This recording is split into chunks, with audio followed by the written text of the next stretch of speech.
Hey folks, the Desert Artist here.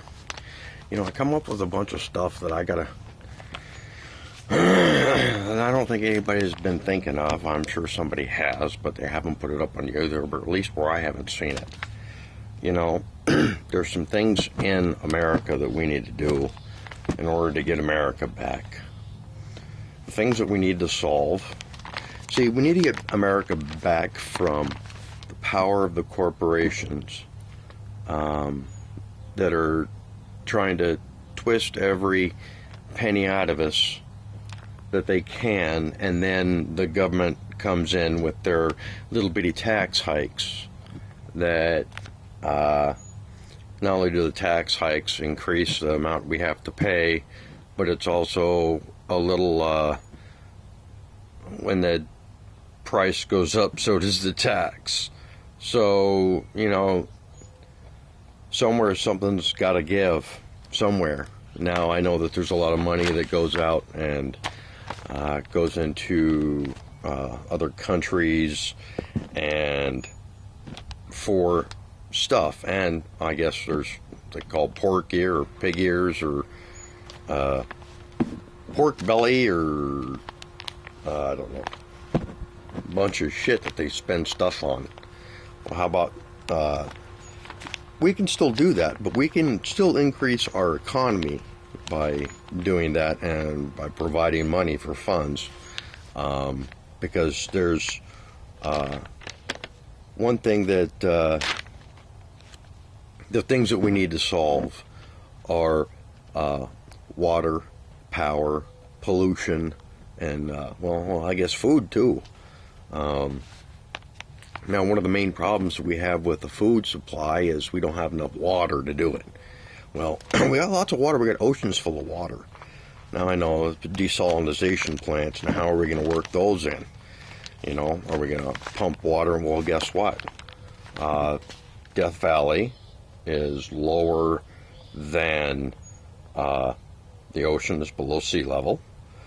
So you could put the desalination plants there. The water runs down into Death Valley, into the desalination plants. Now, feel me on this now. It's kind of like building the Panama Canal, okay? So you have all this water energy from the ocean coming all the way down into these desalination plants because, well, we're going to need to desalinate a lot of freaking water. But it's going to be rad water, though. Okay, feel me. Now, if we're so far below the ocean's sea level that water could just rush in there. Oh, guess what? That little water rushing in there could power turbines. That's right. The seawater could be rushing in, powering turbines to not only power the desalination plants, but it provides fresh water, fresh, clean, or dirty salt, depending on how far you want to purify it. You can use the dirty salt for the roads over on the east, okay?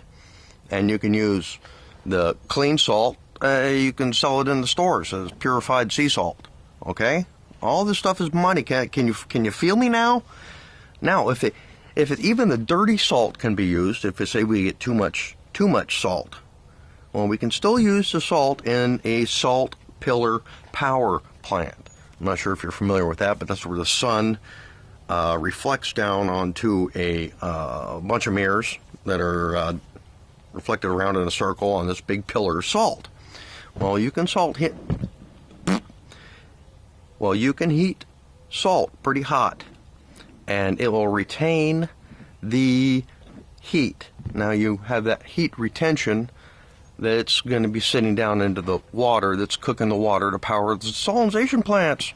You see how these things are kind of like going around? Perpetual energy can exist between two different atmospheres. In the same way that you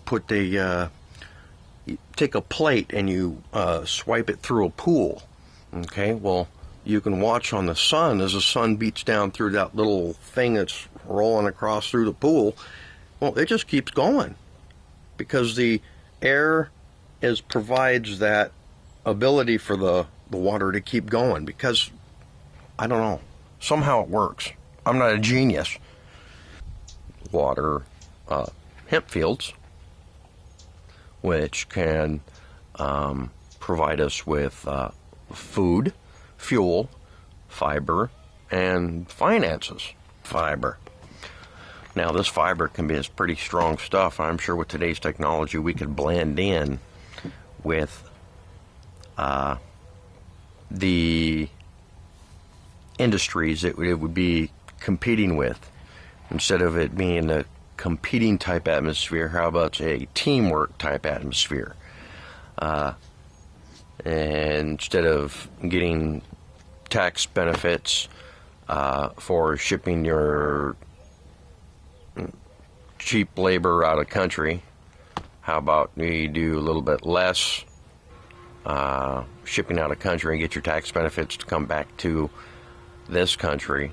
And if you want to reduce your cost of labor, you can invent a robot to do something for it. Wow, wait, it's not that hard. There's plenty of people out there who are smart enough to do it. Now imagine going and buying a sweater that is made from hemp and wool. Can you imagine how soft and fuzzy that would feel?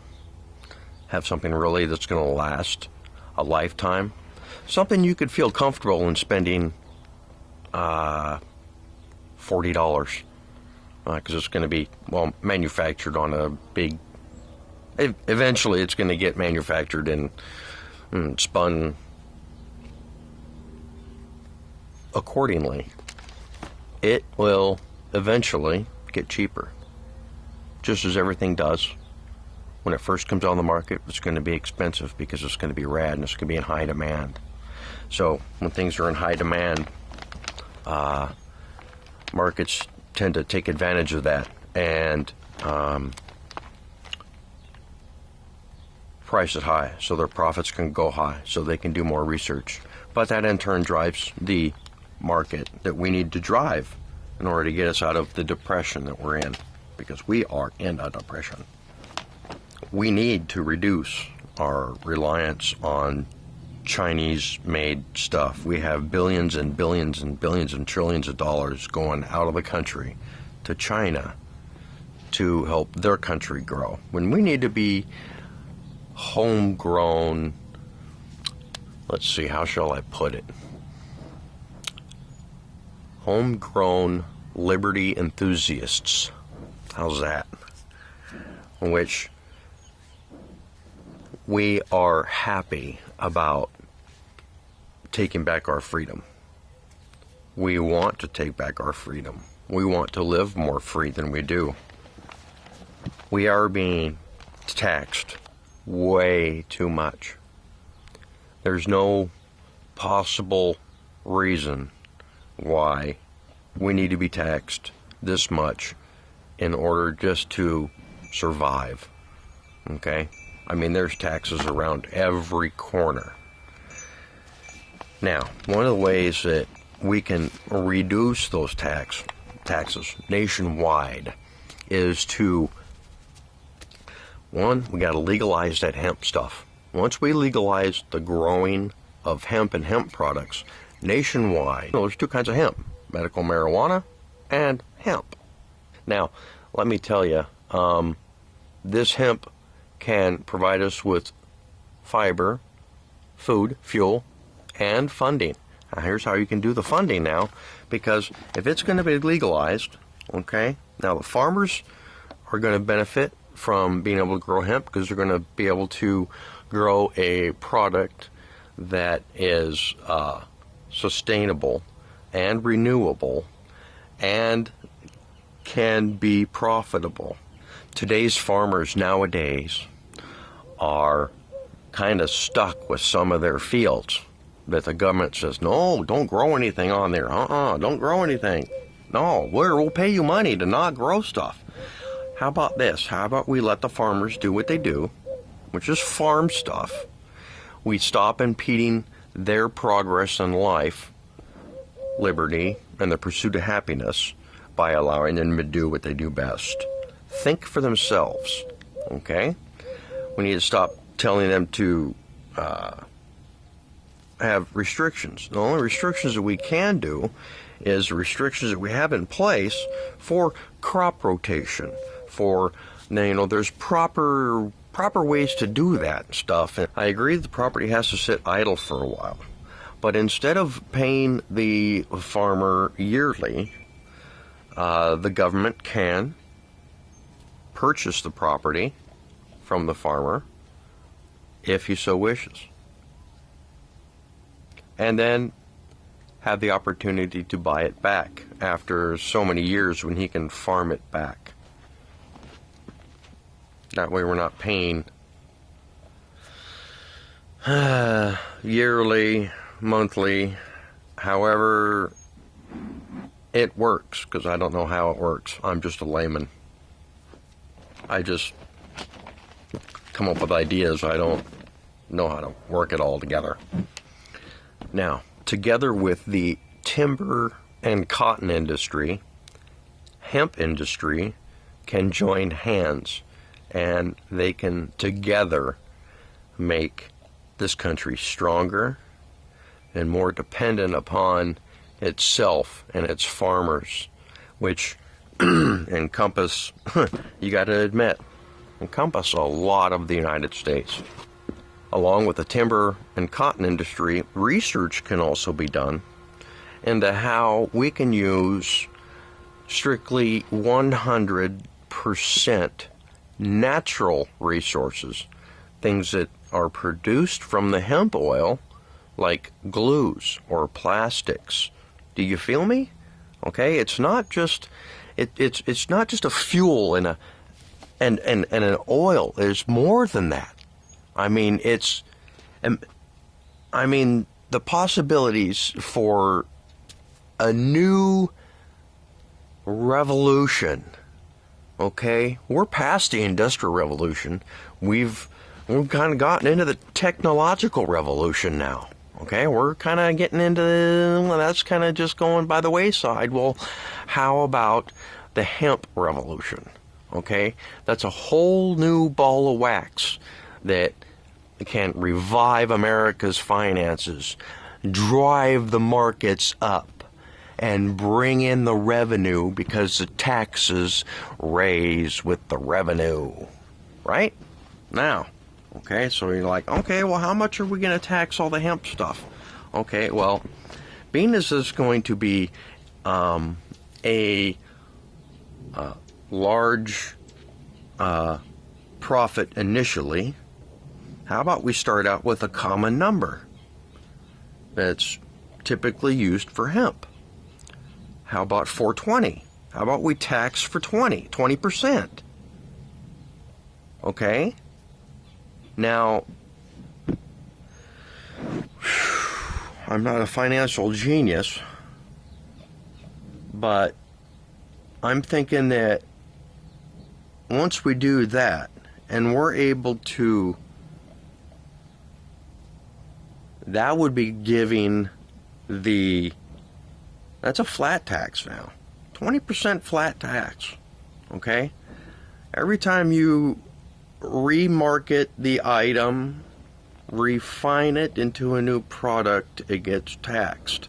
So you tax it once for the farmer. Well, he doesn't really get, well, I guess he gets taxed, or I don't know how that works, but 20% instead of getting 100% of his money that he makes, he gets 80% of it. Oh, well, that's still pretty good. I mean, you go into a gold mine and you go to say, hey, I want to work your mine. The gold miner says, oh, well, okay, I'll take 40% of what you find. Sometimes they'll do it for 25%. Okay, so and look at this wax. Have you seen the price of wax? $50 a gram? Dude, that's more than the cost of gold, or platinum, or rhodium, or, yeah, all that stuff right now. 50 grams, I'm sorry, $50 a gram, $1,200 for an ounce of gold, okay, that equals out to about $40 a gram, somewhere in there.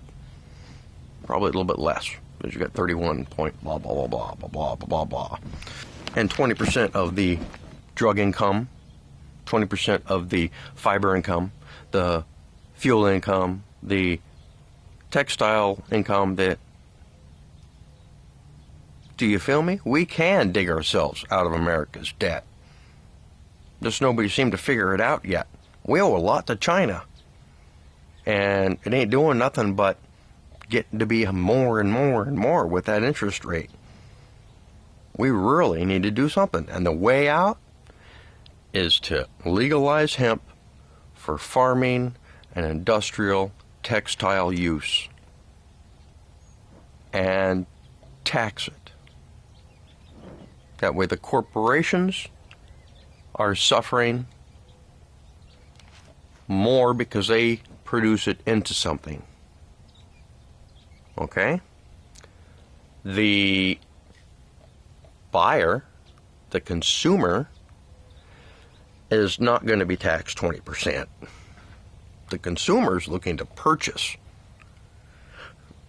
Now, money gained from tax revenue,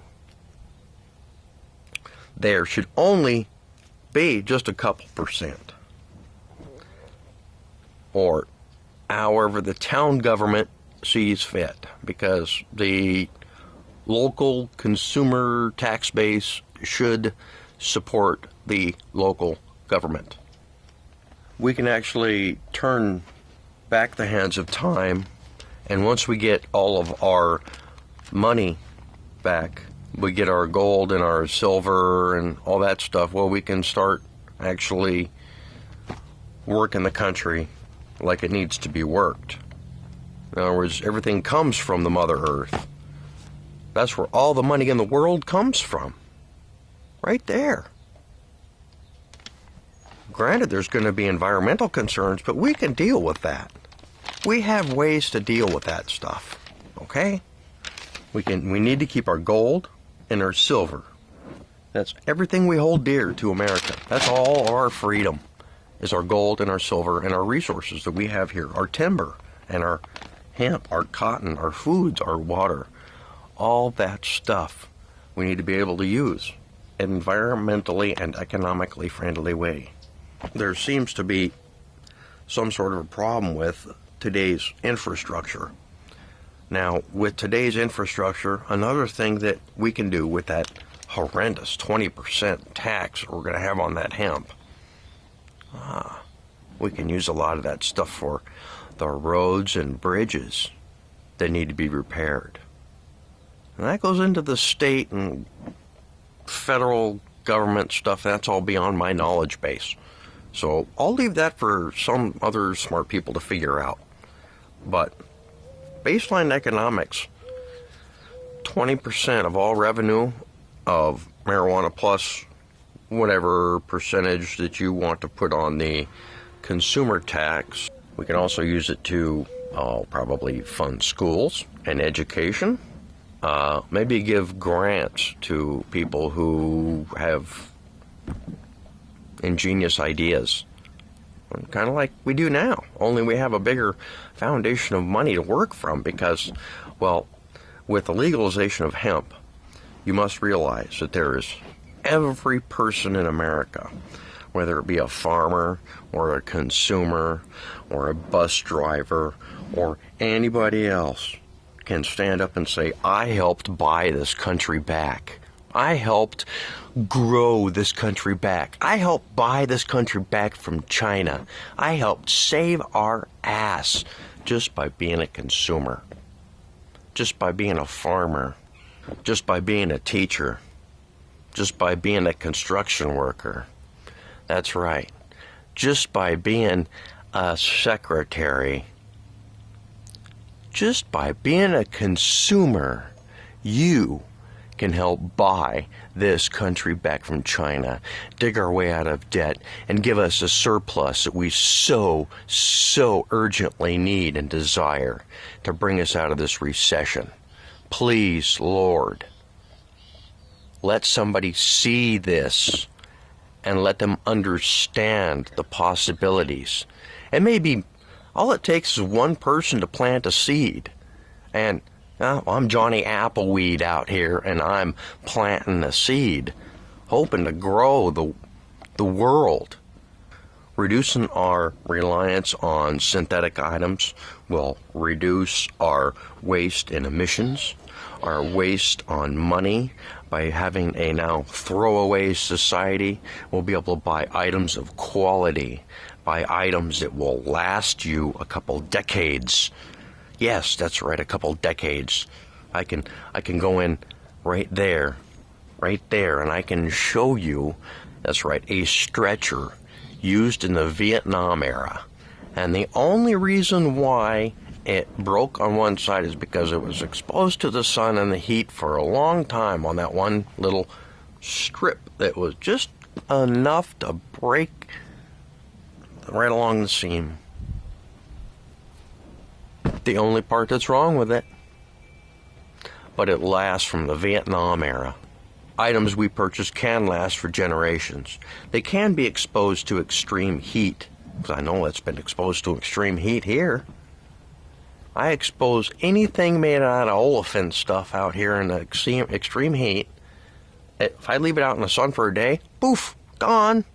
You get anything over 120 degrees, poof, gone. That's right. It'll dry out and waste away, because that stuff is just made out of the same stuff that your milk jugs are made out of the same stuff that those little plastic bags that you get 1,000 of them from the grocery store. Same stuff. All made out of that. You let that sit out in the sun for a couple days, poof, it's gone. Saving our country will require us to use every renewable source of energy that we have. That means our sources of energy that are permanent, that are constantly coming in.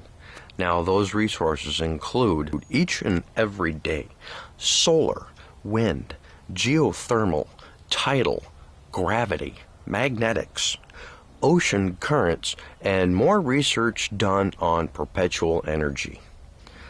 Now, that perpetual energy thing, where I have the big aqueduct coming in from the ocean, right?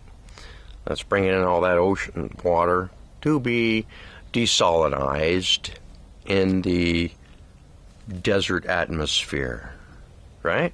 Now, do you think that desalinization process would maybe make the climatology a little bit more wet? Because we have all this influx of water, isn't there going to be an evaporation process that's going to happen, along with the retrieval of the salt and the recovery of the water? Yes, there is. So, that being, you guys want climate change?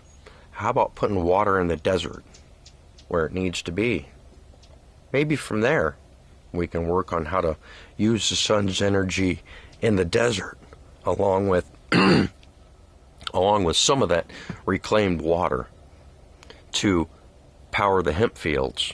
Maybe put that medical marijuana made, grown with actual pure water from the ocean, using fertilizer that's been actually recovered from a source that's known to all of us, Mother Earth. You know, you can change the world. All it takes is one seed. All you got to do is pass on this video, please, to somebody who cares. That's all I'm asking. Thank you. Have a blessed day. Be safe. God be with you.